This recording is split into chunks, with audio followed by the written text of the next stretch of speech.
Noah, I don't often think about people and say to myself, this is somebody who I want to be like someday. But you are that person for me. And the reason for that is because you've mastered, or it seems like you are in the process of mastering your body, your mind, and your soul. And it's made a real impact on me for knowing you for 10 days. Your kindness, your generosity, your willingness to learn, your willingness to just give without any expectation. And it has really touched me at a deep level. So I want to thank you and appreciate you for just the record of the podcast. So I appreciate that, man. And that means a lot. I will return a compliment for a compliment. Well, one, I'm notoriously bad at receiving compliments, so I will receive it for a second. Thank you. It's nice to hear every once in a while, even if, because we're often our own harshest critics, so we feel like we don't hit the mark. And that's something I struggle with. But, so received. To you, I would say it isn't often that I find somebody who just being in their blast radius, in their energy field, is inspiring. And I would say just being around you the last 10 days has sort of reawoken this creative spirit of inspiration in me to sort of rededicate and double down on all the things I'm doing. And so it's like you have that, I think I'm 5 years older than you, and so you have that young buck energy that keeps me sort of lively and going. And so it's a spark. It's that spark to occasionally in life, I think in our infernos turn into embers, and we need people to come into our life and blow on the embers and sort of turn that smoldering flame back into a full-on inferno, and you've done that for me. It means the world to me. But let's direct this conversation towards you. And I really appreciate the kind words, and I'm excited to continue to get to know you with this conversation. Yeah. So what happened the night you almost died? Oh, man. If I start crying on podcasts, that'll be something. So it was the summer before my senior year, and I had a best friend at the time who lived a half hour outside of the city. I grew up in a town of 30,000. So a lot of gravel roads. And we had a lot of people that lived on the countryside. And so we had gone out to visit a friend, and we were just kind of hanging out, playing cards. The sun sets, and it's time to go home, go back into his little town. Sheffield, Iowa is the name of it. I think it's like 500 people. It's very small. And so, of course, to get back home, we have to go on these gravel roads. Being somewhat of a city boy, I didn't spend a ton of time driving on gravel roads. So we get in the car, we start driving home, and I don't really know the way home. And so we're following our friend Peter. I'm following his car. And so, of course, as happens is on a gravel road, his car is kicking up dust and sort of obscuring my vision. It's also a little dark. And I was 18 at the time, and so I hadn't been driving for that long. And of course, one of the things you find out is that dust reflects headlights, and so headlights into dust, especially at night, is not conducive to being able to see super well. So following pretty closely behind him on roads I'm unfamiliar with. It's dark, there's dust in front of me, and I'm not going that fast, maybe like 30, 35 miles an hour. I see like a hazy vision of the red from his taillights through the dust. And I'm like, oh, it's time to slow down. Now, what I didn't know is how fast I needed to slow down, because we're coming up on a T intersection. And so, and the lamp post in this T intersection, so right here, was out. So there was no way to see that I was about to run into a ditch. And so only warning sign I have that I need to stop is the back of this taillight, and as it peeks through the dust and debris that's all around us. Anyway, I start to stop, and what I come to find out is there was freshly laid gravel, And so my tires just immediately start to skid. And as I'm moving through this dust, it suddenly hits me that we're coming to a T intersection and that my destiny was that we were going to end up in this ditch. And so I try to turn the car, and of course I can't really turn. I'm just skidding the whole time. And then once we hit the lip of the ditch, the car, and I'm not even sure if, like, matter of physics how this happens, but the car flips. So it hits the lip of the ditch and it starts to flip. Me and my best friend Logan were in the car at the time. Neither of us were wearing seatbelts. So as the car starts to flip, the last feeling I remember, if you've ever been on an inner tube going very fast and you get thrown off the inner tube, your body sort of skips across the water and you feel like a rag doll. Like it's a very strange sensation. What's an inner tube? Seriously? Yeah.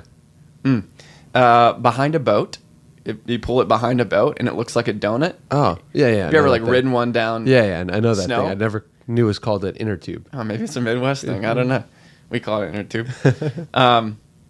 Anyway, so that same sensation of feeling like your body is just thrown like a rag doll. I remember one of my most vivid memories is being suspended in midair for a split second. I passed out, and then it's just blacked out, but you still have this vague sense of consciousness, whereas it didn't hurt, but I could feel my body as we landed upside down being tossed like a rag doll. Wow. And I have a scar right here where glass lodged into my arm, and then I have one on my shoulder where it did the same thing, but that's literally the only scathes I have. Wow.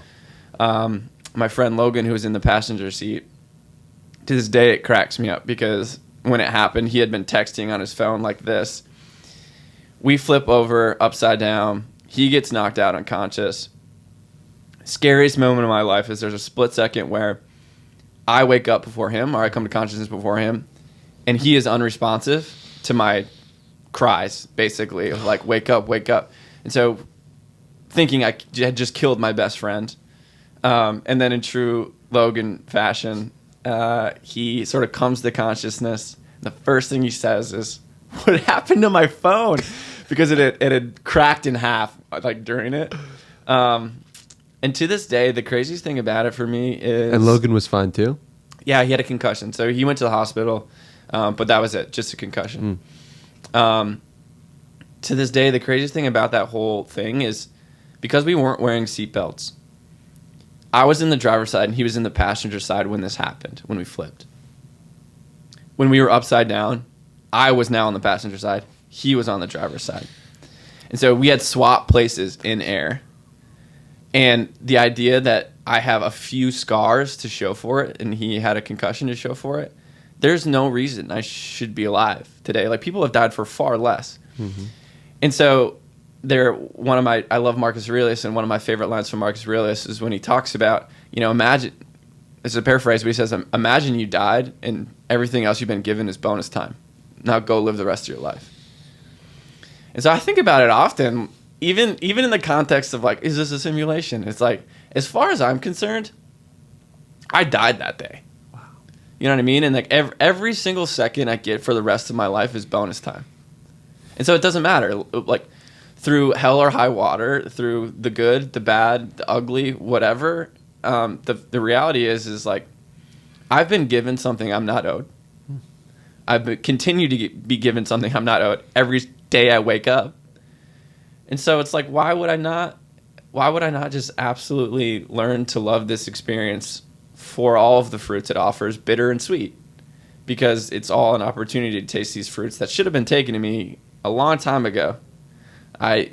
With my own carelessness, recklessness, whatever, like, each second you wake up is a blessing, even when things are going wrong in the world. It's like, it's all bonus time, man. This is an imperfect translation, but it's tempus subsicivum is like a Latin version of it's like it's bonus time. Something I remind myself. I return to it so often in my life when I'm feeling sorry for myself on something, or frustrated with something, or not making the progress I want to make. Or honestly, it's something that happens to me a lot is I get afflicted. It's not the right word, but I get world weary, I guess. Just sad at the About? way about like when the world is at each other's throats, and we've resorted to name calling people that think differently than us. That just it tends to take a toll on me, and I feel it pretty deeply, Mm-hmm. and it just makes me sad. It just makes me very sad, and I have to remind myself, like, it's all bonus time. Like, it's gonna be okay. Like, it's a miracle that any of us are even here. Every second we continue to be here defies the odds. Yeah. We are here against all odds. Well, it's crazy because if you had existed 100 years prior, or maybe 200, you wouldn't know all the problems that are going on with the world. You wouldn't see how this tribe was defeating the information just wasn't able to spread. And now we have access to everything all at once. And that's a blessing and also a curse for the person who feels as if they need to or want to solve the atrocities you see. But one thing I think you do so well from getting to know you for the past 2 weeks is you live in the example that you want to set of being full of love, being full of kindness, at least from what I've seen over the past 2 weeks. And it's pretty remarkable because the way that imprints on someone is like, I want to pass it along. You can't really, anyone could change the world in any moment, but like you can get overwhelmed thinking, how am I supposed to solve all these things? Well, you solve those things by doing what you're supposed to do in any given moment to the best of your abilities. Yeah. Would you agree? Yeah, I agree with that 100%. And I'll give you miracle number 2 why I shouldn't be sitting here today. That sort of defines my story, and it goes back to before I was born, a year or so before I was born. I have an older brother, older sister. And my parents every year would go to this like church softball tournament out of town. My parents lived in the country at the time. And our house burned down. Mm-hmm. So my parents were away in Pella. It was the name of the town, which is where my brother and sister live now. They get a call from the policeman. They're in a hotel that their house had just burned down. And so it's only sort of, that's once a year that they go to this place at Pella. Mm-hmm. You know, it's not often that they're away on the weekend from the house. And so, you know, house burns down, they come back. Timeline, I can't remember exactly, but I want to say it's like a year after I'm born. So I'm born into this family that lost everything. And everything that they had was a result of the kindness of other people's gifts and generosity. And so everything I was born into the world, not everything, but a lot of the things, clothes and stuff, was just a result of people around me's kindness and generosity. And so much of my life, once I became aware of that fact, has been so defining for me in terms of just imbuing my life with this idea that I have, the ways in which I've received from other people is remarkable. The ways in which people have like cleared a path for me to do anything, live a life at all, go to law school, come to Austin, open a gym, like any of this stuff. The path clearers, the people that came before me, the sacrifices that they made and what they gave me with those sacrifices, to me it's like it would be spitting in their face to lead a life anything less than this idea of to give in the capacity I've received. That's Einstein has an essay, The World as I See It, and it's basically he's saying, I remind myself 100 times a day to give in the capacity I've received and continue to receive. And that's how I want to live my life, is like this idea of ever widening circles of compassion, ever widening circles of kindness and generosity that you pass on to the next generation, that they might continue to widen the circle. And that's what it's about. To me, that's what success is. That's what existence ought to be. And that's how you restore faith in humanity, ultimately, is this idea of if we're in all part of one grand conspiracy to create a world of ever-widening compassion and generosity and love. It's beautifully said. So we've gone through the scenario of the night you almost lost your life, Yeah. we went through the house, excuse me, the house burning down. What happened the night of the Lupe Fiasco concert? Yeah. Might as well take all these events that could be perceived as negative and stack them at the front of the podcast. 100%, dude. This is a classic disarming technique that Eminem uses in 8 Mile. You know what I mean? He's like, not tell these people something they don't already know about me, or whatever he says. You know what I'm talking about? I know It's exactly a what great you're talking tactic. about. Like that is, this is a brief aside, but that's actually the mark of an effective advocate. Like in law school, you learn to do that. You take the ammo out of their gun, and you address. That's also the idea of steel manning arguments, of like, let me attack head on your strongest argument against me, and then disarm you, like, because then you have nothing. I'm showing everybody and everyone listening that this is a real human being before we get into the Okay. rise. I'm very real, for sure. Yeah, so Lupe Fiasco concert. One, it's funny that we're going here because he's got a song called Hello Goodbye, and we were talking about Aloha. Anyway, being hello and goodbye in Hawaiian. Irrelevant. So the night of Lupe Fiasco concert, it is my freshman year of college. I played college football. And so it was right after spring ball got done. Spring ball is in April. And honestly, like, spring ball is not that fun because it's a bunch of practices, no games. And my freshman year in general was actually just a really dark place for me. I think it is for a lot of athletes, that redshirt, because they go from kind of being the stud or the best of the best, and all of a sudden they're asked to sacrifice a year of their life just to practice. Yeah. Now, mindset-wise, there are so many things I would go back and tell that kid, but you can't, right? Hindsight's 20/20. And it's like one of those things where, would I have learned my lesson had I thought differently? No. You got to go through the fires to forge you. And so, end of April, end of spring ball, love Lupe Fiasco. Lupe Fiasco, Kid Cudi were like my jams my freshman year of college. Loved them. Lupe Fiasco was playing in this small town, St. Peter, Minnesota. It's about 4 hours away, 4 hours away from where I went to college. So me and a handful of guys, after spring ball is over, we literally, like that day, we drive to St. Peter to go to this concert. We show up kind of late. And so it's like we were playing catch up. You know, I was a freshman. I didn't drink in high school. And through the dark period that was my freshman year of college, started drinking a lot. You know, like blacking out twice a weekend, every weekend, just to like numb the pain of not having to deal with the fact that, you know, you're not playing, you're not the best anymore, like, and so just not wanting to face that. And so finding ways for somebody that has a tendency to overthink and an overactive mind, there's a way to escape sort of those thoughts. And so we get to St. Peter, we're playing catch up, and I drink a ridiculous amount of alcohol, way too much. Burnett's vodka is like, I'm not sure if they have it where you're from, but think of like the most generic type of vodka, the worst tasting.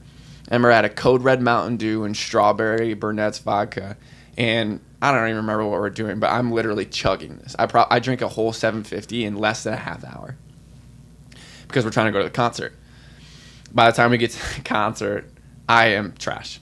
I like don't know my name, don't know where I am, and at one point, I had to go to I remember. If you've ever been blackout drunk, I hope for a lot of people listening, this doesn't resonate with you. But when you're that drunk, it's a weird thing that happens. You say blackout, but there are flashes. It's like somebody took pictures of my night and put them in my brain. So I have about like 10 pictures of my night, but it's not a continuous memory like if you hadn't been drinking. One of the flashes is me just sitting on this like auditorium floor. It was a gym floor actually, with the Lupe Fiasco music playing. That's one. Snapshot number 2 is me walking to the bathroom. Now, fill in gaps from what I was told later. My roommate, who had like picked me up to take me to the bathroom. I like wander into the women's bathroom thinking it was the men's bathroom. Security guard sees me do that and is like, yo, this guy's got to get out of here.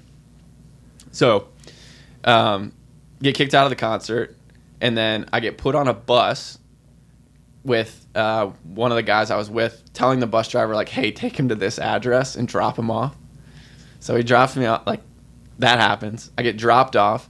We're staying in a house where I don't know anybody, so I can't, like, get into this house until my friends are back. And so snapshot number 3 is... I mean, I can laugh about this now. It's me swinging around a tree. And from the police report, the rest I like know from the police report. So this police car comes by, sees me swinging around a tree, stops, comes back to the tree. All he sees is the shoe, just one shoe. And then he sort of where? Like, the tree, like from me swinging around the tree. And so he comes back to this tree, and I must have seen him stop, panic, and then like he comes back, and it's just the only evidence I was ever there was this one shoe. And so then he sort of like creeps around the side of the house with his flashlight looking for me, sees me peeking out from the edge of the house, confronts me, whatever, finds out I'm underage, sticks me in the back of a police truck or police car. And at that point, you come to find out that so many people had gotten in trouble for drinking the evening of the Lupe Fiasco concert that the drunk tank was full. Mm-hmm. So he called this other police officer, and they're trying to figure out what to do with me. And the whole time, I'm sitting in the back of the police car like this. Doors open, my feet are on the curb. I hear him talking. And they kind of like look over at me and tell me that the drunk tank is full and that I have to, like, I'm going to be like going to actual jail because it's the only spots they have available. So in that moment, I also don't have my phone. I had like broke my phone, lost my phone, something. So in that moment, I'm like, how in the world are my friends going to know where I am? And so I go to stand up out of the car to like talk to these guys. And as soon as I do that, before I'm wasted. They throw me to the ground, sit on top of me, tase me twice. Because they said the first time, like they're laying on top of me and your arms are underneath. They tased me, and then they said I was being uncooperative. But they're laying on you, and like you can't get your arms out from underneath you. And so then that's when they tased me a second time. Take me to jail. And then I wake up in the morning with little to no recollection of what happened. No idea why I was in jail. I was in like a solitary cell. So it's just me, no windows, can't talk to anybody. And so in my mind, I'm like, did I like drive last night and kill somebody? Like, what am I doing here? And I didn't figure out why I was there until 4:00 that evening, because they're like, you have to blow zeros before you let you out of here. I was lucky enough that my roommate was waiting for me when I got out. Still to this day, I have no idea how he knew I was there, but you know, those things happen. Mm-hmm. And yeah, man, I will never forget it because I got tased twice. I lost control of my bowel movements, so I pooped my pants. I pooped my pants, and so when I wake up, that's what I wake up to. Oh my god! They put me in an orange jumpsuit, but they left my underwear on. Oh my god! And so I slept in my own poo, and I wake up and it smells. Oh my god! Terrible. I will never forget that smell to this day. And so that was the wake up call I needed, though. And so it's like, for as traumatizing as that experience was, I then had to like go back to court the following month, and it was a formative experience because the reason I chose law school over business school is after that experience, I knew I never wanted somebody to feel as helpless as I felt in that moment. Mm-hmm. And so I knew like, I wanted to learn. I never wanted to feel that helpless again. One, personally. Mm-hmm. And then I never wanted anybody else to feel that way. And so it was like, that's how I knew. That's how I was like, I'm going to go to law school. I'm going to learn all there is to know about this intimidating system that causes so many people in the world so much anxiety. And that's not to say I dislike rules or order or police. None of that's true. I had a bad encounter with them, though, so I can understand and empathize with how power can corrupt and be misapplied and misused. And so it was an experience, man. It woke me up for sure, and changed my life for the better, even if in the moment it was one of the worst things that ever happened to me. Like, you know, you live and you learn. It's crazy how that person, and understandably so, like an 18-year-old versus 32-year-old, right? Yeah. It's like those are going to be different people, but it seems so hard for me to imagine you doing something like that. But it's a good reminder, I guess, that the human being that we see at any given point isn't the human being that they might be just 10 years later or 2 years later. And, you know, in that you mentioned about going to law school. Yeah. And you mentioned also that you're owning a gym. And you mentioned, I don't know, you haven't mentioned yet that before we it. go here, Go. I do want to mention too that it's also a cautionary tale, because that person is never more than a few bad decisions away from coming back. Yeah. And so it's not that, it's this idea of like the shadow too, like we each of us having sort of a shadow side. And so it's like I don't pretend or want to proclaim or think that I have killed that side of me.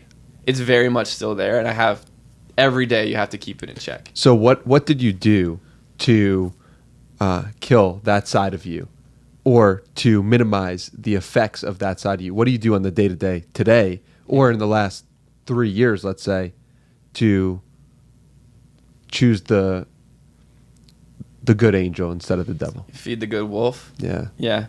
So the thing I think for anybody because we all have the bad wolf and the good wolf, and so the constant reminder for me is like making it real, the consequences of feeding the bad wolf, like making that real, the pain that it causes not only myself and the things that I would have to give up, but the pain it causes those around me, and how the consequence of not being able to fully show up how you want to show up. Mm-hmm.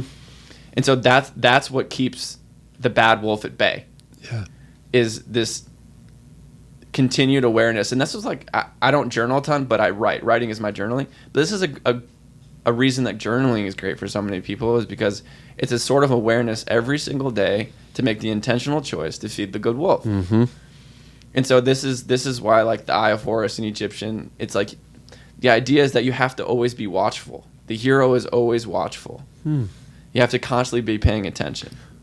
And this is also like biblically, it's like keeping watch over the flock at night. Like those are the people that see Jesus when he comes. It's the shepherds keeping watch over their flock. Mm-hmm.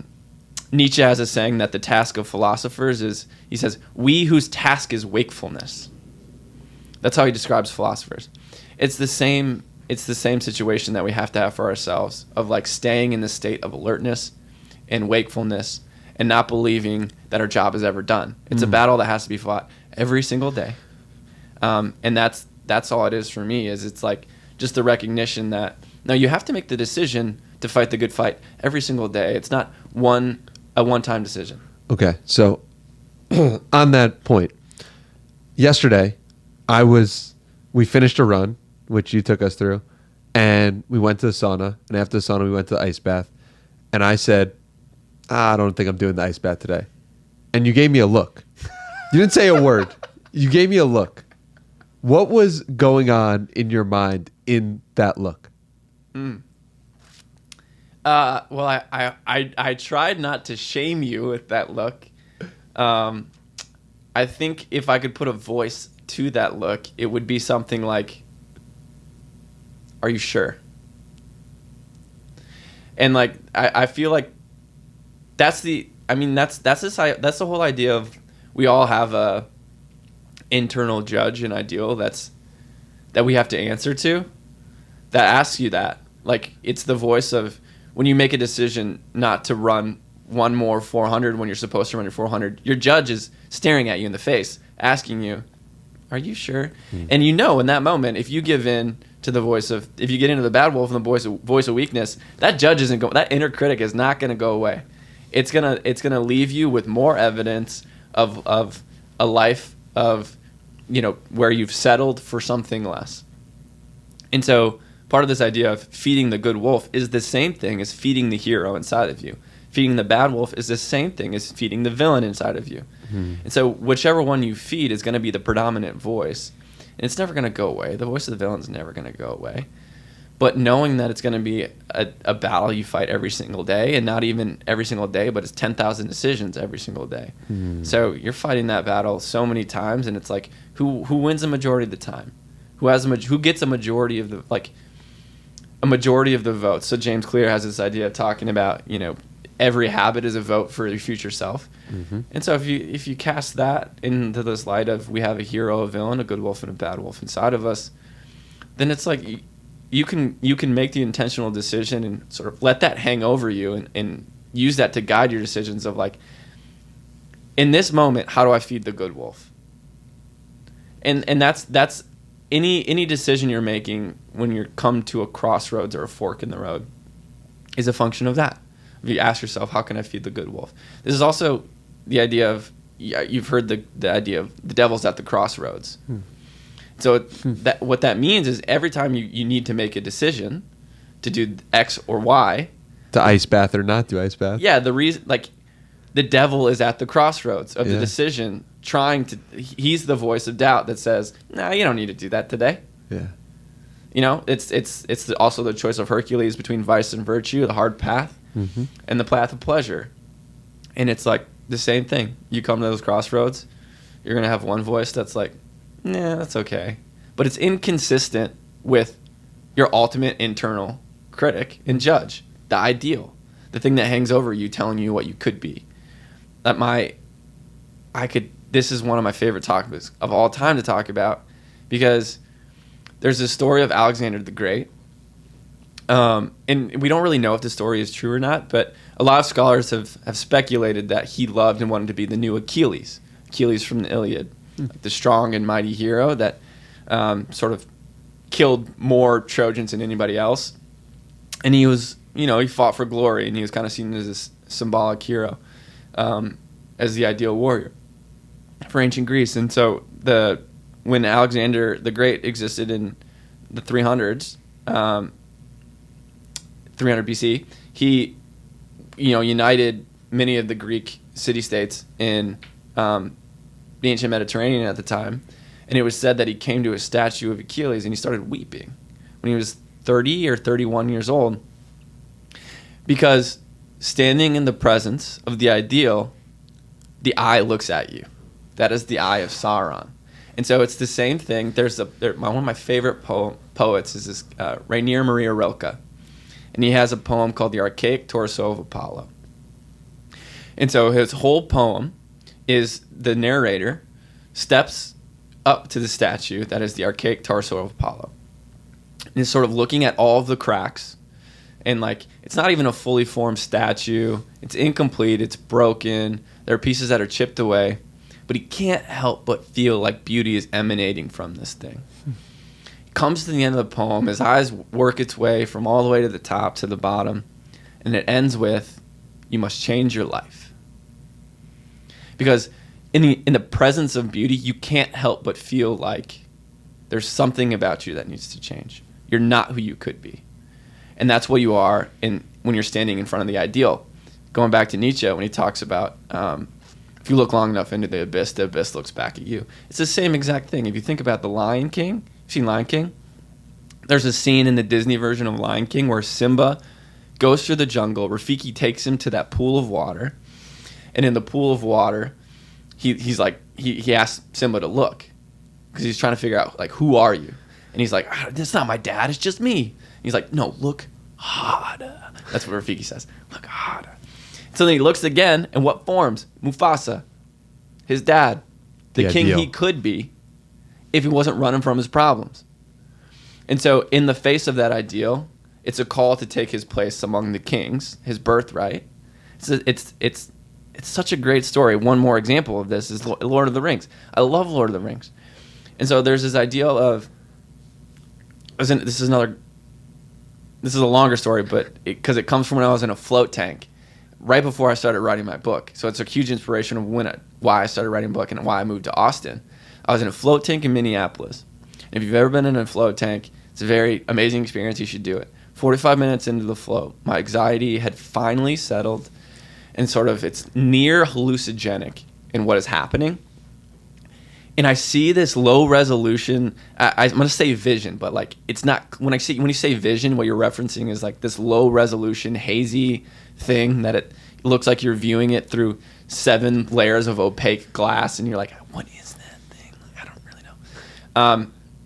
And so there was this like broken blade, and sitting there with my eyes closed, and like see the shards of this broken blade. And of course, initially, I'm like, what in the world is this? And then it hits me. I'm like, wait a second. This is the sword of Elendil from Lord of the Rings. The sword of Elendil, so to give the story, Isildur is the guy who cuts the ring from Sauron's hand in the beginning, using the sword of Elendil. He picks it up after Elendil is killed by Sauron. When he does that, the blade is, like, when Sauron kills Elendil, he breaks the blade. Isildur takes the broken hilt, cuts off Sauron's finger, and that's what sort of causes him to dissolve, and that wins the original battle. And so those shards are picked up, and they're taken to Rivendell. And so when Aragorn first comes to Rivendell in the first book, he sees the broken shards of this sword, and he's reminded of his legacy. He's Isildur's heir, and there's a conversation that happens between him and Arwen, and he's basically where he expresses not shame, but he's worried because while the same potential runs in him for good as Isildur, the same potential for bad, because what happens to Isildur after he gets the ring is it corrupts him. And so the reason he elects not to take the broken blade is because he's worried that the blood of Isildur runs in his veins and that he will not properly wield power. Now, what we find out in the third movie is that the sword is reforged by Elrond. Elrond delivers the sword to him before the great battle of Minas Tirith, and he says, "Put aside the ranger, become the king you were meant to be." It's effectively what he says. Mm-hmm. And so the whole Lord of the Rings story is this coming of age tale of Aragorn.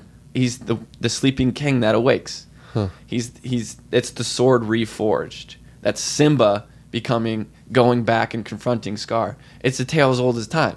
And it happens inside each and every one of our hearts, especially the masculine heart.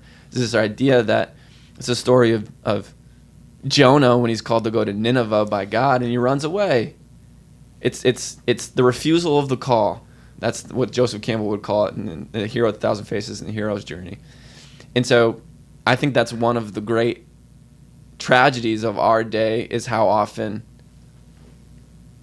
so many of us have refused the call. Oof. And I think that the restoration of masculinity, the restoration of society, the restoration of our world is contingent upon more and more people sort of stepping back into what they were called to be, what they can be.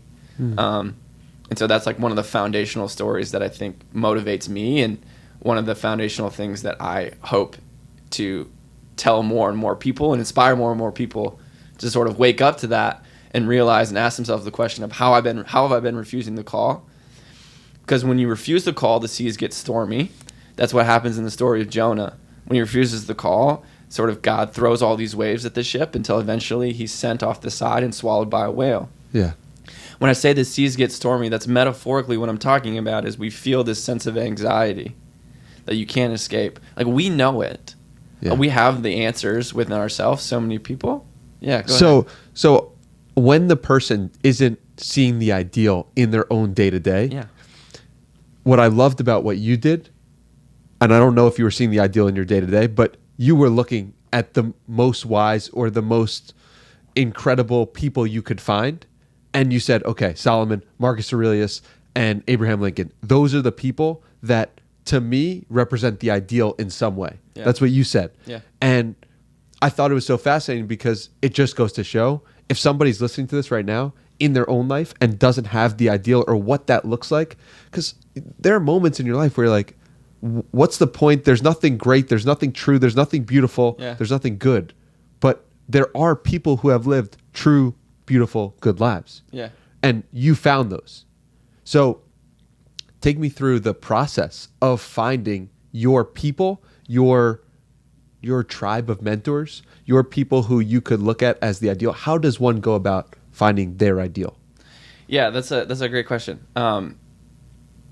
Something you touched on while you were asking that question that I just want to make sure I Please. close the loop on in my own brain for my own purposes, which is the idea of you're talking about how it's hard to see hope, it's hard to see purpose, it's hard to see reason sometimes to do anything. And to me, it's the proper response to something like that is if you're looking for a miracle, be one. If you're looking for a light in the world, be one. Which you are. You live that. I try. Thank you. But to me, that is the proper response. It's not to curse the darkness. It's to light a candle. Yeah. Right? And so when I looked at the figures from history that to me have been that and done that and are examples of sort of human beings being good, like the people that if we follow their example restores our faith in ourselves and in humanity.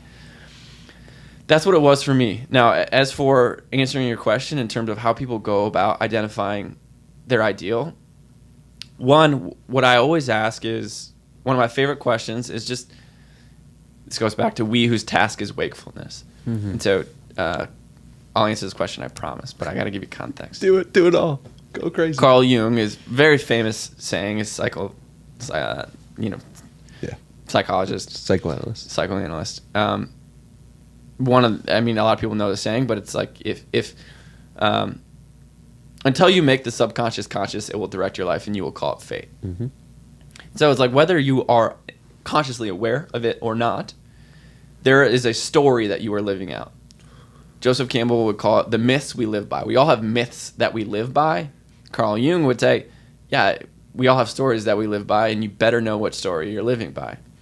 And so this idea of like making yourself aware of your own story, and it's a process. So a lot of it is like maybe you ask your parents, you spend some time thinking about what were the stories I loved as a kid? What were the stories that the heroes I loved, the heroes I wanted to be? Like what informed my viewpoint of the world? For me, it's Marcus, Solomon, Abraham, but there's also there's a movie called Kingdom of Heaven, and in it there's this knight called Balian, and his whole question is, he just wants to be a good knight in a world where like the warring sort of Middle East, and there's Templars who are like using Christianity to kill sort of like Salah ad-Din and sort of the Islamic troops, and then so they're fighting over Jerusalem, and all that this Balian guy cares about is he just wants to be a good knight. That's it. And so I loved that. I loved that movie. I loved Sword in the Stone, which tells the story of the Disney one, where it tells the story of King Arthur pulling the sword from the stone. And there are so many tangents I want to go on, but I'm trying to stay on track. And so it's thinking about the stories you loved as a kid, thinking about the people you admire, because admiration is such a spontaneous emotion. You can't control it. Yeah. You can pretend to admire something, but then privately, you can't deny whether you admire something or not. It's the same, I think, as whether you find something beautiful or not.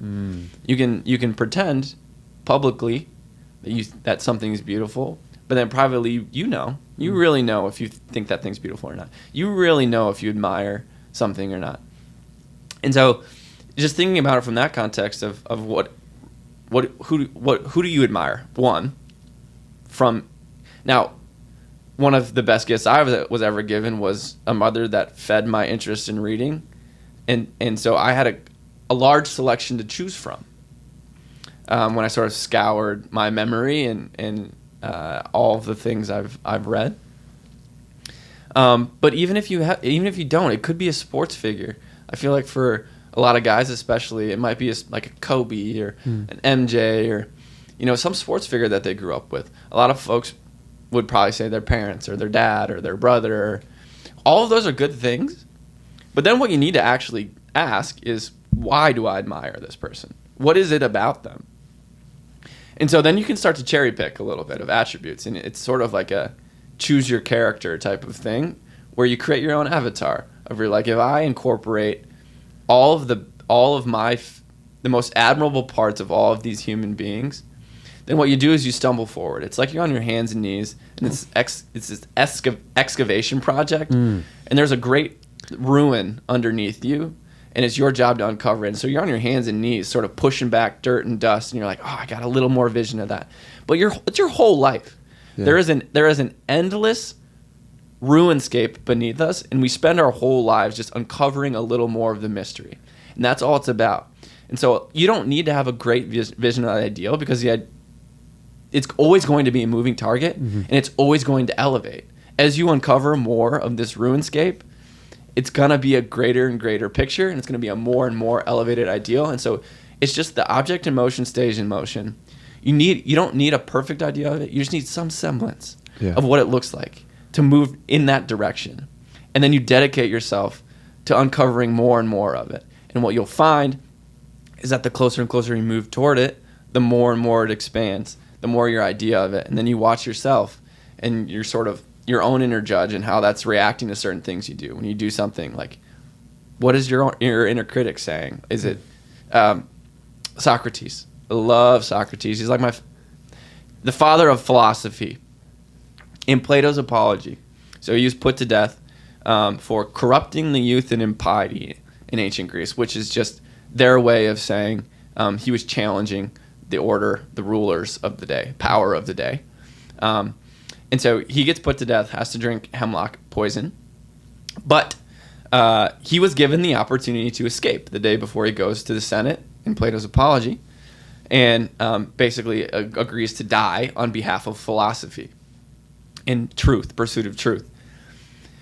And what he does is he talks about having this internal oracle that he consults on every single matter in his life. And how he knows not when to not do something is if that internal oracle objected. You could call it a muse, you could call it a daemon, you could call it a genius. It doesn't matter. But he strove to live a life that no part of his soul ever objected to. And so when he asked himself the question, sitting in the prison cell the day before he was about to walk to his death, he asked his internal oracle, should I do this? And it didn't object. So he walked himself in front of the Senate, head held high, soul safe, to his death. And that is a decision that hangs over all of philosophy to this day, of a man who was so devoted to the truth that he was willing to give the last full measure of devotion, which was his life. Cared more about the truth than even his own life. And so he sparks this idea of like giving yourself to a cause that's greater, all because he had this ideal, he had this judge, and by following his ideal, he became an ideal. He became sort of a share of that. He was a participant in the divine because of that decision. He joined the ranks of his ideal with that decision. He took a seat at the table of, his everything he could be with that decision. And so I think that's, to me, when I think about my own life, Marcus Aurelius, Marcus Solomon, I've had this one thought exercise. I have this idea for a short story that I've tried writing a few times, and I have written, but it is, I like walk into this basement of a empty bar. Okay, this is a great opportunity actually to introduce my love for John Bellion. He's here. he's got a song called Timeless. Yeah. And so he's like me, Sammy Davis, James Dean, and he's like talking about all of his musical inspirations and how they look at him and say like, boy, don't even look at the clock. You're going to be timeless. And so I wrote this short story where I walk into this basement of this abandoned bar, and it's dark. And the bartender, though I don't know it at the time, is time. And he's like serving drinks. And so it's me walking to the bar and talking to the bartender, who is the embodiment of time, personification of time. And he sort of like takes my order a little bit, and he's like, yeah, they've been waiting for you. Like, what would you like to drink? And so then I he tells me a little bit about what they got to drink, and he's like, tell me about these characters. So then I get my Topo Chico and apple juice, and I walk to the corner booth, and they greet me, and they're like, we've been waiting for you. Like, what took you so long? And then like it sort of develops, the character development develops throughout the short story, and you come to realize that it's Solomon, Marcus Aurelius, and Abraham Lincoln. Sort of like, beginning when I get there, they like scoot over quick and make room for me at the table. And so when I think about the person I want to be in my life, all I have to do is go back to that spot, go back to that story, and think about earning a seat at that table. And so for me, that is such a guiding light for my life of like, how would I have to live to earn a seat at that table? You're doing it, man. You really are. No, truly. And it makes me think about the quote that you want to talk about, which is, do not go where the path may lead. Go instead where there is no path and leave a trail. Because in that ideal that you've set for yourself, you're creating your own trail.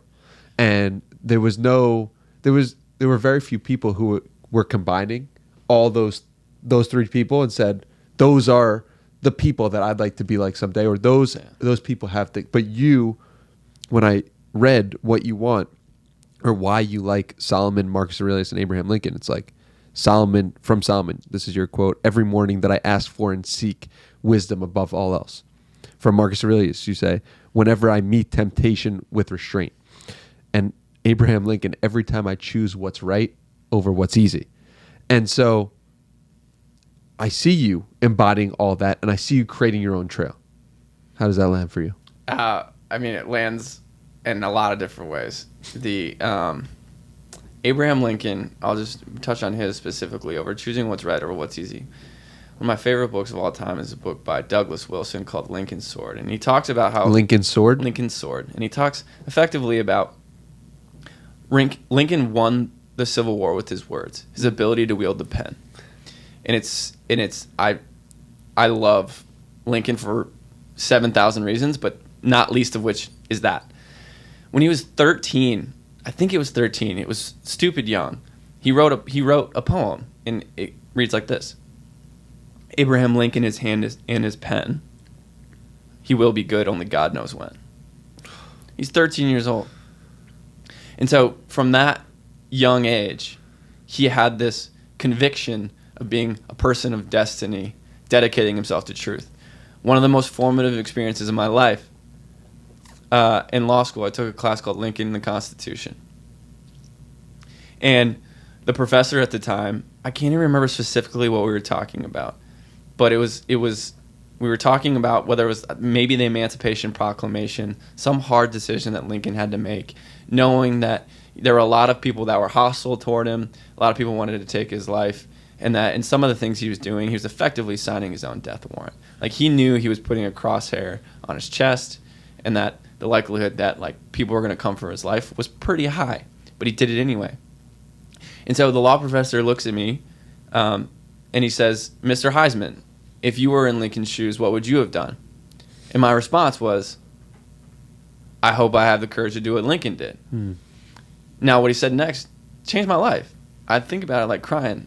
I like cry when I think about it to this day. He goes, "Mr. Huisman, you may yet have your Lincoln moment." And this idea that like there might be a moment that I was built for, that when fate comes knocking, if it finds me ill prepared, I will never forgive myself. And so this idea of like Winston Churchill is another character as a man of destiny. There's a quote attributed to him that people don't think he actually said, but it basically says, to each man there comes a point when fate comes knocking. And what a tragedy it would be if fate finds a man unprepared for what might be his greatest moment, his greatest hour. And so there is this idea for me of, after that law professor said that to me, is it's like, I don't know if I'll ever be as good or have the opportunity to do something as fantastic as Lincoln did. But I'm going to do my best to make sure I'm prepared if it does come. And it goes to the quote on your website: "Whosever you are, wheresoever you may be, all I ask is this: feed the flame." Yeah, whomsoever you are, wheresoever you may be, all I ask is you feed the flame. So that's when I say feed the flame, the reason this is another Lord of the Rings reference. The flame imperishable, the divine fire, is the source of all things. And so there's that divine spark that each of us share in our ability to participate in. Like, can be participants, whether it's the Stoic idea of the logos, the divine word, or the biblical idea of capital W word. It doesn't matter. This idea of like this source that we all share as human beings. It's Prometheus and divine fire. So this source, this fire we all have, is that is this spark of the divine inside of us, and it's up to us to cultivate that and blow on those embers, because in that fire coming alive, like by feeding our flame, our share of it, we feed the flame of the whole. And so that's all I really like. That is what I want more than anything else. Is I think we each have, taking it from a flame to a ray of sunlight. Ralph Waldo Emerson has an essay called Self-Reliance, where he talks about, it's so beautiful. He talks about this idea of each of us living in the light of a unique ray of sun. And so if that light doesn't live through us, it is a light that is never seen in the world. So Emerson talks about each of us stands in the ray of a unique light. It is up to us to testify to that light. What's your light?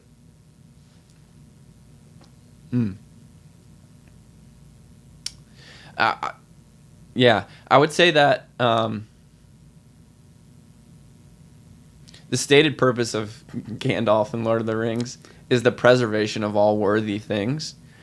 And so going back, blending that with like Nietzsche and this idea of we whose task is wakefulness, it is this, I would like to exhaust myself in an effort to return people's attention back to the true, good, and beautiful, and preservation of all worthy things. And so this is why Michelangelo is also such an inspirational figure to me.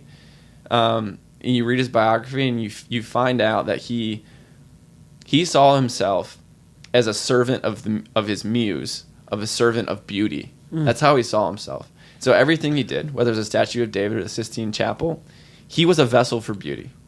That was it.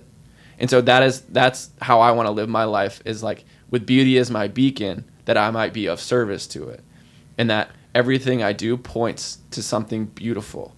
Like whether it's the gym, whether it's writing, whether it's training, this idea of like all of these things that I have and can make known in the world, all I want to do is like devote myself to making it as beautiful as possible. And by doing so, you sort of restore hope. Other people sort of see those flashes of hope. They see those flashes of beauty that gives them like, it's what props them up in times of need. Why do we admire what's beautiful? That, my friend, is the age-old question. That is we've been trying to answer that for ages, and that's where like aesthetics and beauty is one of the guiding lights that it can't be reduced to reason. And so science doesn't yet have there's no value like for pure preservation purposes and survival. Beauty doesn't play a role. It doesn't have a utility. It's not food. Like what is it about beauty that calls to us? And so it's a fascinating question that I love. And I would say, as somebody that's a Christian, I mean, for me, the reason we love beauty is because it's a call from home. And so I can't remember who the philosopher is, but he said, somebody said, all philosophy is homesickness. And so it's this yearning to return to source, this love of true, good, and beautiful, and our contemplation of it, by contemplating sort of the divine, we feel like we're returning home in some way, shape, or form. And so for me, that's why I think personally that we admire beauty so much, is because it calls to us of home. Does that also imply that what is the opposite of beauty? I mean, ugly is a antonym, but I don't know that I would call it. I don't know that it's spot on. Because to me, it's probably something more like, it just doesn't really fit, but it's like repulsiveness. Like when you see something beautiful, you want to be close to it. Yeah. When you see something that's the opposite, you want to be as far away from it as possible. It's like the Holocaust, right? Like you have a distinct reaction that is not beautiful. Yes. Like at least I do personally. And I think that that's a pretty widespread human emotion, is like humans killing other humans for purposes of really any kind is just like, it makes you cringe in a way. Yeah. So, I mean, And that's repulsion. Yeah, the ancient Greeks talk about this. Plato, he talks about this idea of, I'm going to mess this up. I can't remember if it's Plato or Aristotle. But one of them talks about walking on a street and basically seeing like the dead carcass and being disgusted by it. Yeah. And so he talks about like there are these feelings and emotions that rise in you that you don't control. Yeah. And it's sort of that bottom up thing where it's like something about you, about this and witnessing this fills you with disgust. Or something about this thing fills you with admiration. It just happens to you. Yeah. And it's like you don't get to control that. And so I think that those are messages from whatever you want to call it. It doesn't really matter, but it's like they're pretty good calls of things to avoid and things to move toward. Now, of course, the tricky part is we can't remove ourselves from our experiences and from what the programming and the society we were raised in. So it is necessarily the case that we have those, what I'll call a priori, prior to experience, pre-programming emotions. But then you layer on top of that all of the things we learn from society, because people want to say that everything is just a social construct. And it's like, no, it's not. But it's also not all pre-experience. And so those things get woven together and they become really hard to disentangle, to tell which of our reactions are programming and which are pre-programming. And that is the hard stuff. Like that is the hard, and that's where it's just like ruthless self-honesty is the best chance we have at getting at that. And the pre-programming might not be correct, right? Like, are we pre-programmed to have certain biases? Are we pre-programmed to like look at a stranger and not want to associate with them because they're not part of our tribe? Like, is that pre-programming? I'm not sure. I don't know. Yeah, I mean, it's part. When I say pre-programming, it's like it's just I'm trying to have a not so academic way of saying a priori, which is prior to experience. That, but is the assumption that the pre-programming or the a priori experiences are all correct? I mean, it's an interesting question because what we don't know, and this is kind of gets into the fields of like science and epigenetics, is how our ancestors' operation over time affects our genes. The genes, so it's prior to our experience. So I'm going to make another distinction, and this is why people get frustrated with philosophers because it's constantly sort of dissecting things. There's a difference between a priori to me as an individual and a priori to all humans as a species, and so that adds another layer of complexity in trying to determine which things are prior to my experiences and which things are prior to all experience. Now, of course, that second question is impossible to answer because we can't ever go, I'm going to use Adam as a stand-in for the first human being.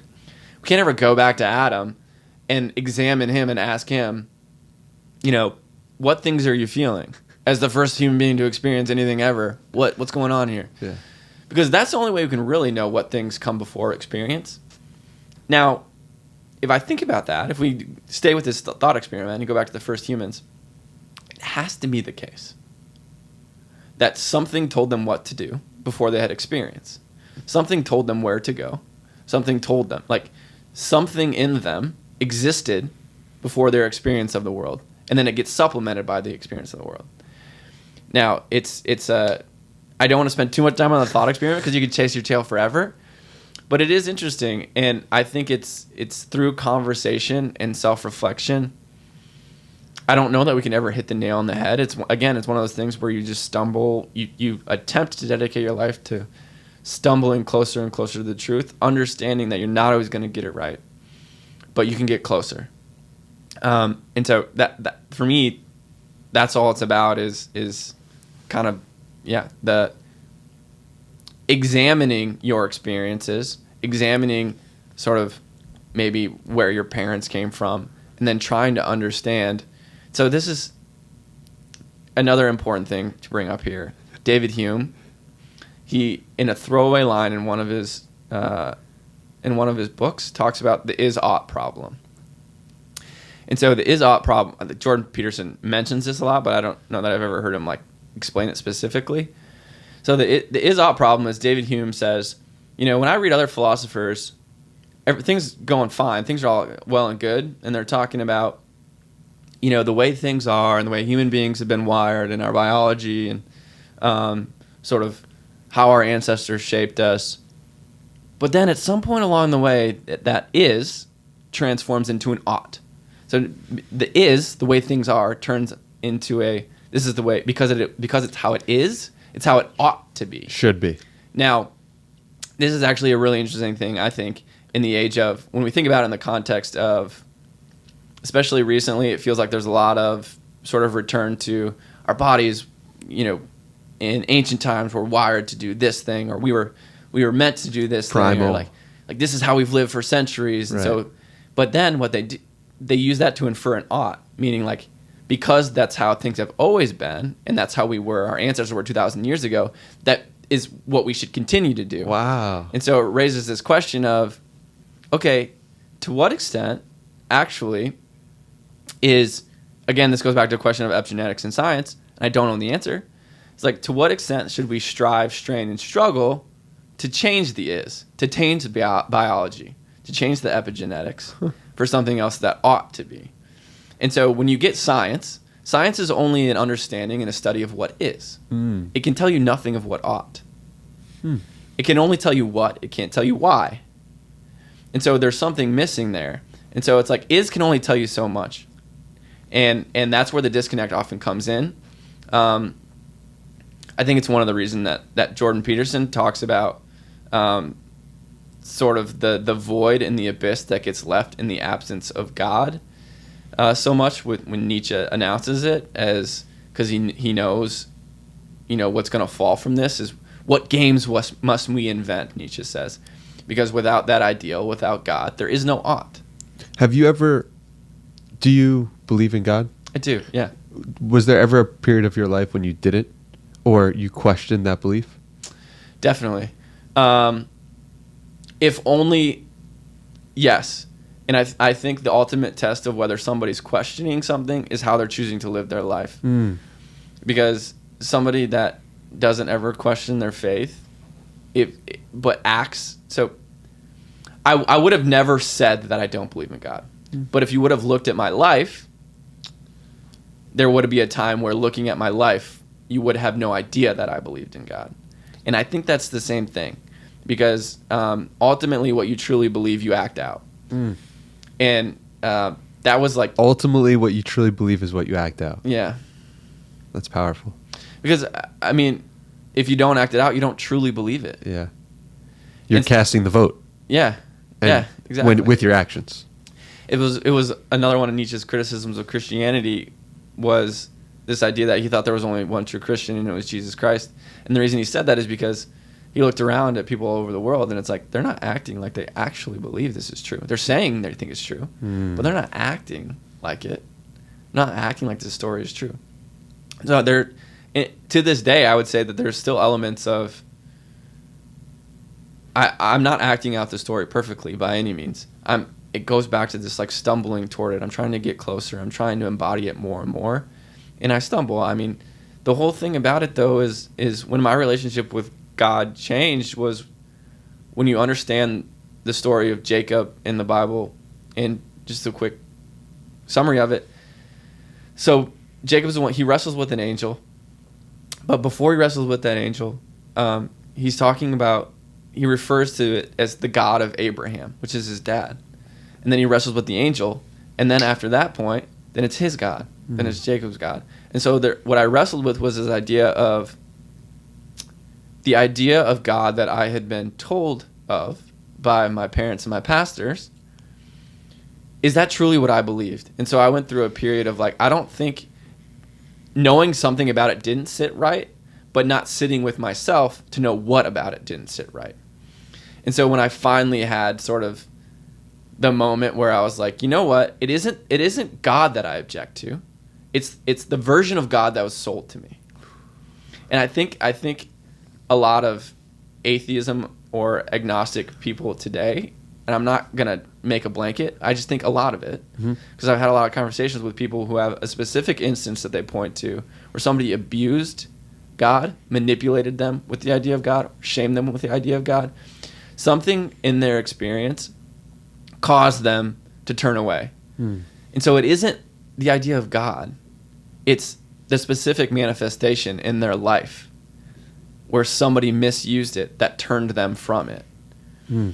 And so it's always fascinating me to have those conversations with people and trying to do it in a loving way, because ultimately, like, I'm just taking a stab in the, like, I'm a monkey throwing a dart at a dartboard with my eyes closed.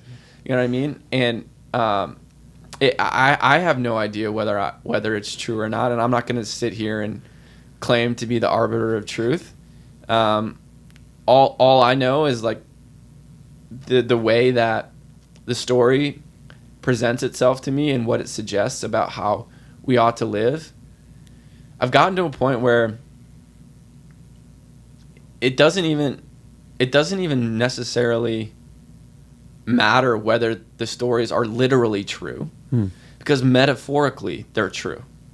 Metaphorically, they tell us what it means to live a flourishing life, what the deepest desires and the vices of humankind are, what they've always been. The Bible itself comes to us about halfway through our human history, right? So it actually gets written and collected like halfway on the known human timeline, and it's effectively a collection of greatest hits of wisdom learned from people throughout time, of like, hey, this works, this doesn't work. If you even think about in the context of Moses comes from Egypt, and where he was like a part of the Pharaoh's family, right? And so he would have known and been trained sort of on the rights of Egyptian royalty and sort of their wisdom literature. And then what he does is he tells the Pharaoh, let my people go. Then they go out into the wilderness for 40 years, and he goes to the top of Mount Sinai, and he comes to the 10 Commandments, which is the tablet. But the reason he goes up to Mount Sinai to get the 10 tablets is because before that, he's having to serve as the judge over every single individual dispute among the Israelite people. And it takes a huge toll on him, as it would. Like, that's a lot of time. And so his dad's like, dude, what are you doing? Like, this, you need to write down some rules. You need a software program for this. Yeah, we need to systematize this somehow. So he goes to Mount Sinai, and he sits in stillness and comes back down with the 10 Commandments, which I'm not gonna say one way or the other, but like you can see how Egyptian wisdom literature might have provided the foundation for the 10 Commandments in terms of, and to me that's not inconsistent at all with Christianity, because I'm a believer in this idea that we're all telling the same story, even across, like, this is the idea of the monomyth in Joseph Campbell, of like, even if we call it different things, even if we give it different names, I think we're all referencing the same thing. We're all gesturing at the same thing. Why were you so drawn to story? Yeah, man, that's a question of all questions. I don't know. I don't have a good answer for that. All I know is it's been a part of me for as long as I've lived. When I go back to like this idea of one question I want to make sure that I don't let totally fall through the cracks is when you brought up go where there is no path, leave a trail. Yes. This idea of finding that, of sort of finding that calling, of finding that unique gift, that unique light that shines through you, that is your job to cultivate and make known through you, because if it's not known through you, it's not going to be known through anybody.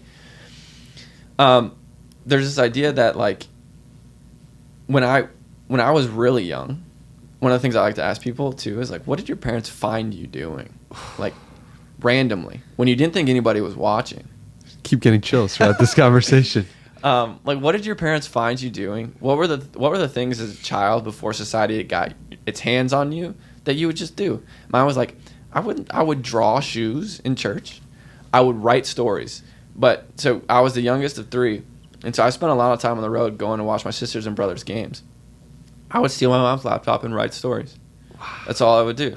And like my mom will tell you that to this day. One of my favorite stories actually was, I was thinking about this today. I was probably 12 or 13, and I wish I could find it, but I think about the story I wrote to this day, and it was as like a banger, dude. Just, it was so. I want to try to rewrite it one day. You should. Yeah. And write it as the perspective of the 12-year-old, and write it as the perspective of present day. Yeah, that would be great. That would be fantastic. What was it? I don't want to go there, but Okay. it was Fine. this idea of it was like this little kid, and it was very inspired by this series called Black, Red, and White by an author named Ted Dekker, who was my favorite author when I was a kid.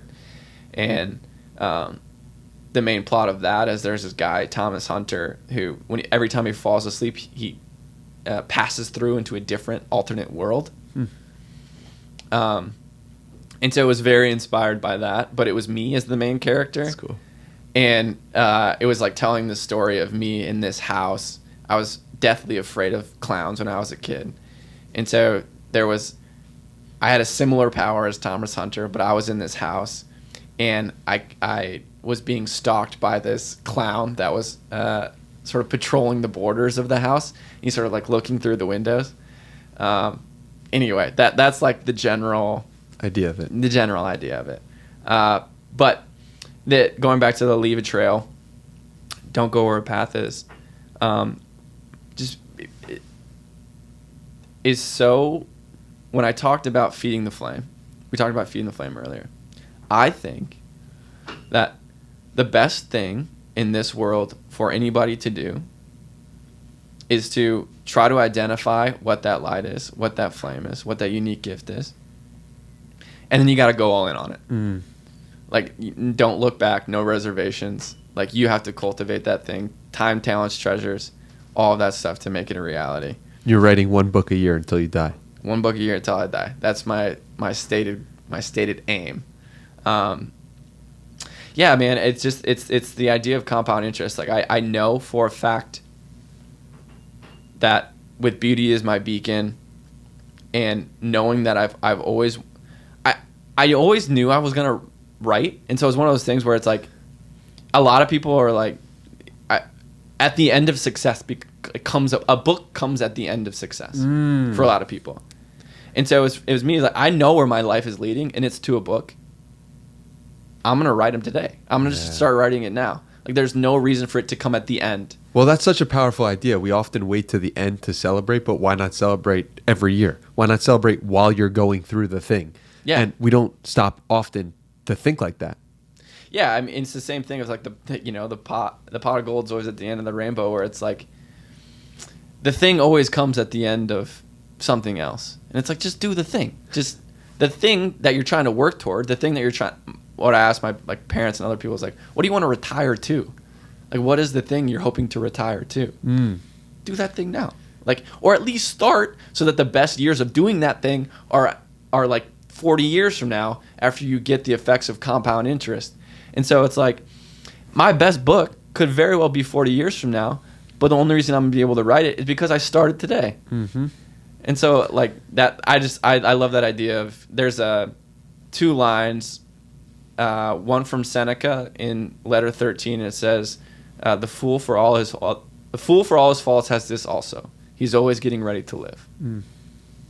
And so, it's, Tim Ferriss talks about this in 4 Hour Work Week too, of, someday is a disease that takes our dreams with us to the grave. And so there's forever and tomorrow. And so when we keep telling ourselves someday, we arrive to find that someday means never. Proverbs 13:12. Ironic that they're 13 and 13, Seneca's letter 13, and Proverbs 13:12. Proverbs 13:12 says, hope deferred makes the heart sick, but desire fulfilled is the tree of life. And so, to me, there are different interpretations of the Proverbs verse, but to me, both of those things point in the same direction, and that's do the thing. Quit deferring hope. It's making your heart sick. And so, whatever it is that you find yourself planning toward or wanting to do one day after worldly success is achieved, forget all this. Just take the shortcut. Like, go to that thing. Do the thing.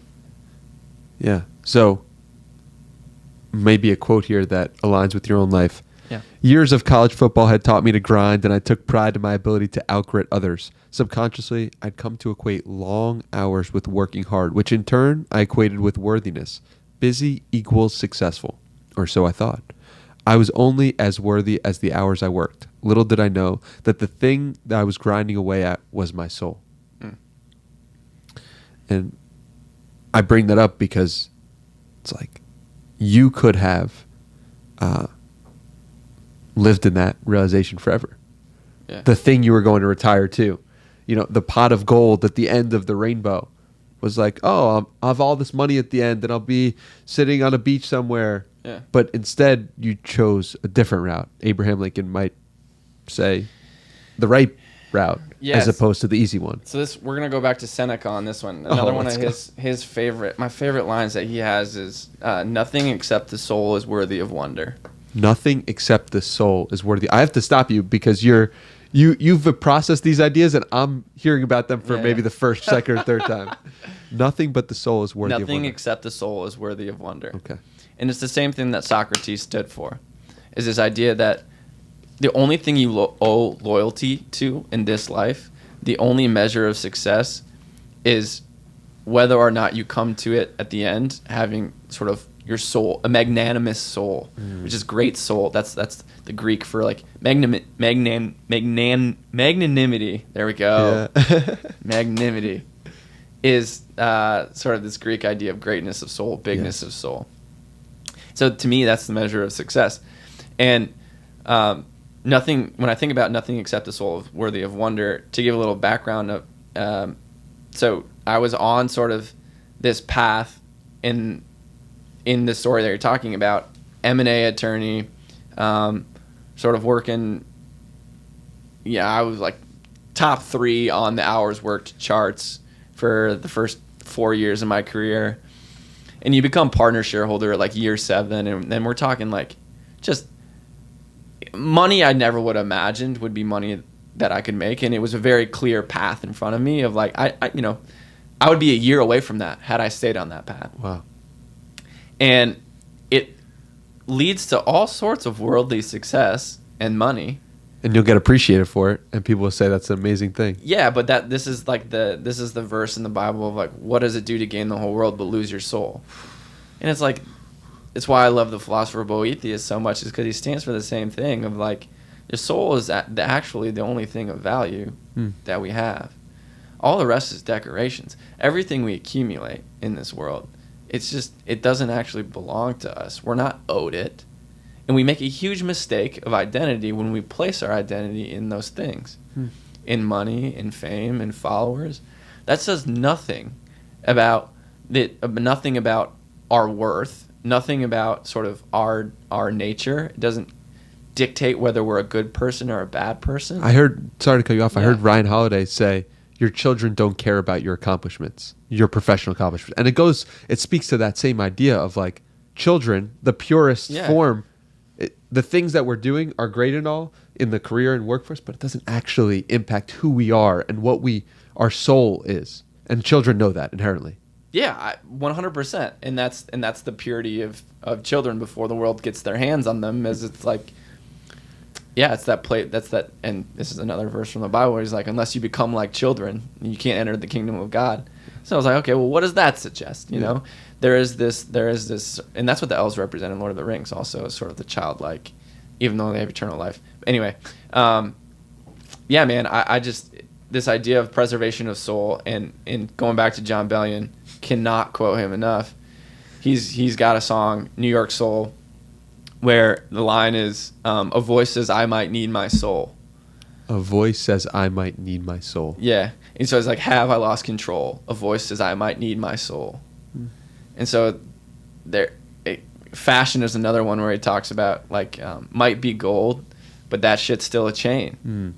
But on the question of like leaving or going the different route of law, it's like, what was the voice and the soul like at that point? What was the voice saying? Oh, like I'm going to lose my soul if I keep going down that path. Yeah, I mean, so this was just a matter of just coming through it like a sort of awareness of the practice of law is not something that's known for producing happy people or satisfied people or people at peace. And so I don't know what the exact statistics are, but we would hear stories all the time of people committing suicide, like lawyers committing suicide. It's like up there with dentists. And just knowing my nature and knowing sort of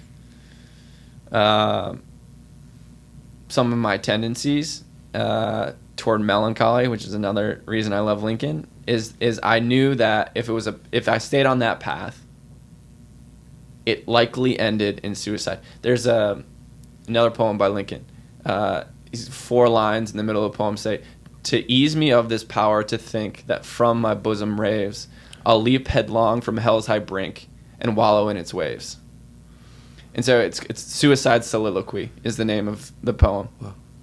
And so for me, it was like I knew that ultimately it either ended in suicide, or even if not in like killing of my body, you might as well, because my soul would have died long before my body. And so in either way, I considered it suicide to stay where I was. And that accelerated the pain enough to break inertia, to make me want to change, which is why I think inertia, I think, is this function of being stuck in something that's too good to leave but too bad to stay. And it's that constant anxiety you experience every day that is a slow death of 1,000 cuts over time. And so it's like finding a way to accelerate the aggregate amount of pain, the compound effect of that pain over years, and making it real today. And that's enough to influence you to change. That's what influenced me to change, is I took a very real look. Again, this is something that's great about journaling, I think, is it forces you to stare in the face the consequences of where you're headed if you continue on the path you're going on.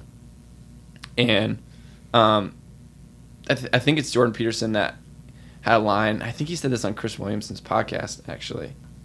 And it was something like, "Do not practice what you don't want to become." That quote has changed my life. Yeah. And I told Chris that as well. Like, it's a great quote. Yeah. It's one of my favorite quotes. And it's like, it's the same sentiment of like, stop laying bricks for a castle you don't want to build, like you don't want to live in. And it's like, then when you arrive at that destination, you have nobody to blame but yourself. And so it's to me, it was all about accelerating sort of the cost of the status quo. And what advice would you have for somebody who feels like they're on the wrong path in life, similar to how you were? What things should they be thinking about, and how should they be framing questions to themselves? One thing you're really good at is asking questions of others. I've noticed that with Zach. I noticed that with CJ. I was like, wow, like this is incredible to witness. You'd be a great podcaster yourself. Thank you. But what questions should somebody be asking themselves if they find themselves in a position of, I'm laying the wrong bricks right now? Yeah.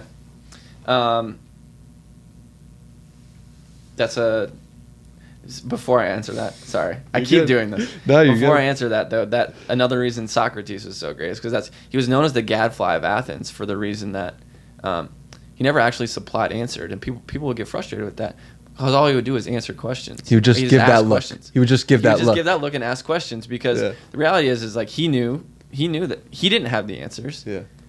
People have the answers. It's just helping them get to their own internal answer by asking the right questions. And so that's all it is it's like it's not that the true philosopher of the in the make of Socrates is the person that like you know how much you don't know. And so it's like it's not the person that claims to have the answer or know the thing. It's the person that can ask the right questions to help the other person uncover what they already know to be true, but like for whatever reason have been unwilling to see or admit. Yep. And so when I think about that in the context of somebody on the wrong path or feeling like they're on the wrong path, I mean it's a longer exercise, I think, of it kind of comes back to like the core principles of like what is your ideal? Like what does an optimistic future look like? What does heaven look like to you? What does hell look like to you? What is and it's always a moving target. Hunter S. Thompson has this letter of life advice when he was 23, and he talks about how your vision for your life, what you want to be when you grow up, it changes. Just think about what you wanted to be when you were 5, 7, 10, 15. It's a lot different than what you want to be when you grow up now. And so what you want to be when you grow up is always changing. It's always going to be slightly different. Yeah, I listened to you say that on a previous podcast, and I was like, that's such a good point. But the reverse of that is giving people the advice to look at what they were doing when they were 5, 7. Yes. And sometimes it doesn't change, or sometimes it's very similar. There's a through line. Yes. What's the through line? Yeah, so finding the through line from that connects sort of your youngest self with your oldest self. Yeah. And so if it, to the extent you can predict what your future self is going to want and desire, and that's where it has to be abstract enough to, like, when I say what is your light, or let beauty be your beacon, like for me that's why it has to be to preserve all worthy things. It has to be abstract enough that it can live in different versions of me. So like regardless of whether it's through writing, I'm pretty positive that 40 years from now I'm gonna have the same stated purpose of attempting to preserve all worthy things. You know, whether that's through educational videos on YouTube, I don't know. It doesn't matter. The specific manifestation doesn't matter. And this is like, you know, Simon Sinek's Power of Why sort of situation. It's very similar. Yeah. Because what we're getting to is ultimately a North Star. And what the North Star serves as to me, the pure brightness of the North Star is the thing that melts away all other things that are unworthy of it. And so when I think about the distractions, the things you're giving your time and attention to that take you away from that, like when you're in the presence of the North Star, when you're truly staring at it, it makes you aware of how you need to let those things go.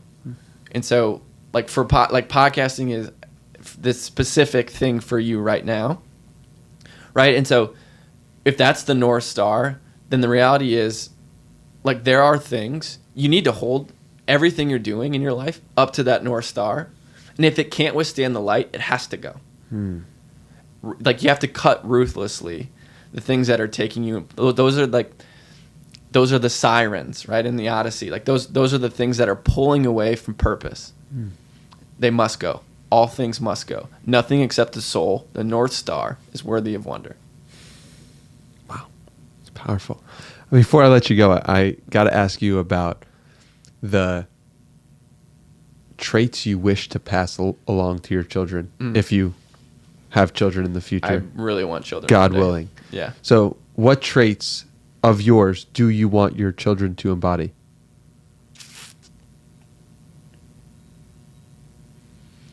You see, this is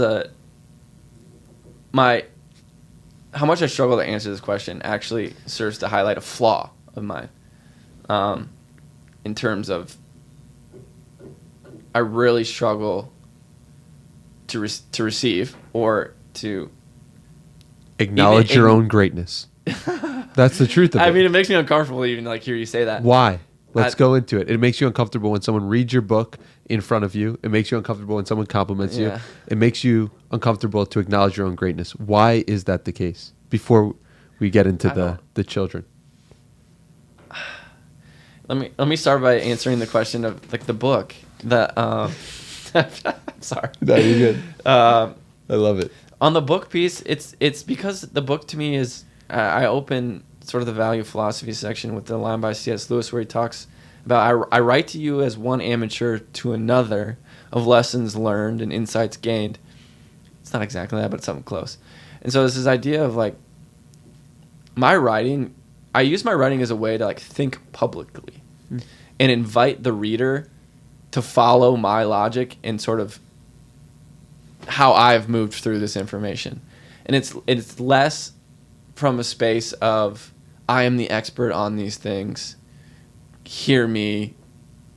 And so that I partially struggle with that because it's like, if you're going to read it, I think my reaction is that I don't want people to read it and then think of me as somebody who thinks they have it figured out. Because I don't. I very much don't.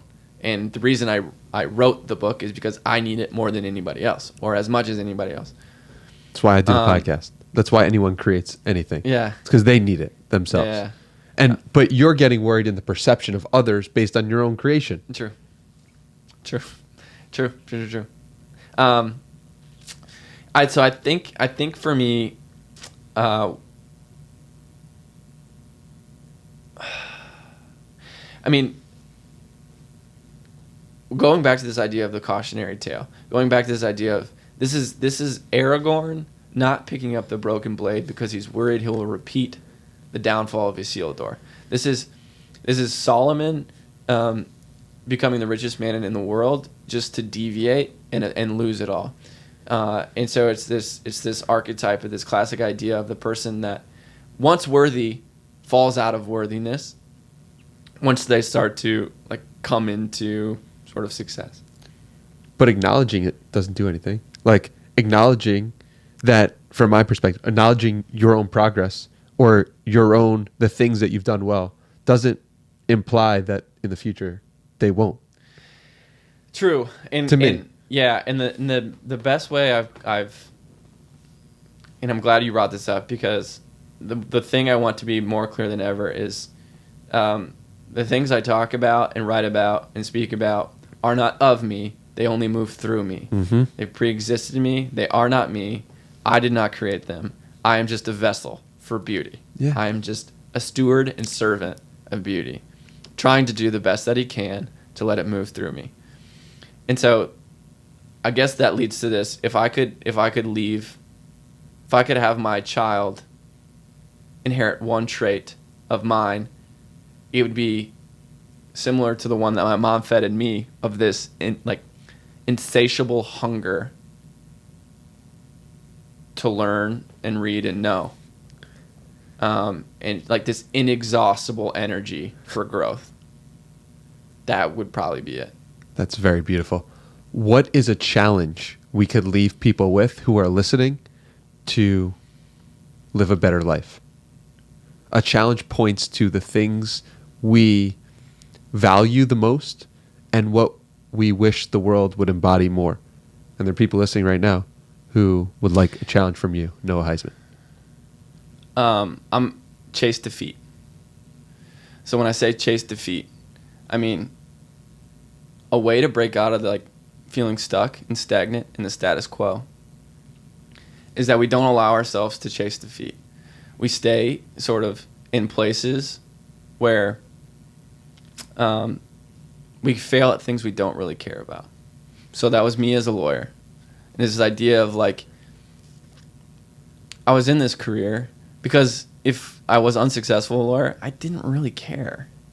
And it wasn't until I entered the arena of writing, the thing I care the most about, that I chased defeat, the feeling of defeat. It's the same thing with why I'm doing this 500-pound deadlift and sub 5-minute mile. Of I've been an athlete my whole life, and as an athlete my whole life, growing up, you talk, people tell you about you set some records in high school, and people love that about you, and then that's what they praise. And then after that, after sort of college football, then I kind of go back into this life where I wasn't ever really chasing a defeat. I was working out, but I wasn't ever really putting myself up against people that were going to beat me. I wasn't ever really putting myself in arenas where I could fail attempting to do something that I truly cared about. And so what I would ask people to do, the challenge I would give people, is to pick and pursue something where if you fell short, it would sting. Something that there's at least a 50% chance of failing, that stretches you. Because what it's going to do is it's going to get you back in the arena. It's going to break you out of the status quo, going to break you out of inertia, and it's going to put you on this path of possibility where it's going to put you on this road of expanding possibilities, where your idea of what's possible for yourself is going to start to re-expand. I'm obsessed with hourglass. I'm obsessed with the idea of time. But if you think about the visual of an hourglass, we come into life pure potential, the widest part of the hourglass. And then we spend the beginning quarter of our life sort of being molded into a member of society. And so you get forced in that bottleneck until we're suffocating. This is the midlife crisis. Then we enter back into a period of expansion.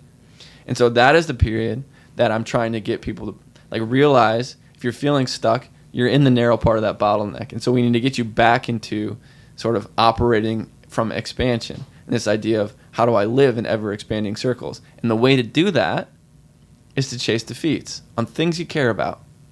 Not to stay comfortably where failing at something is a shrug of the shoulders, something that actually hurts, something that actually stings, because those are the worthy things of pursuing.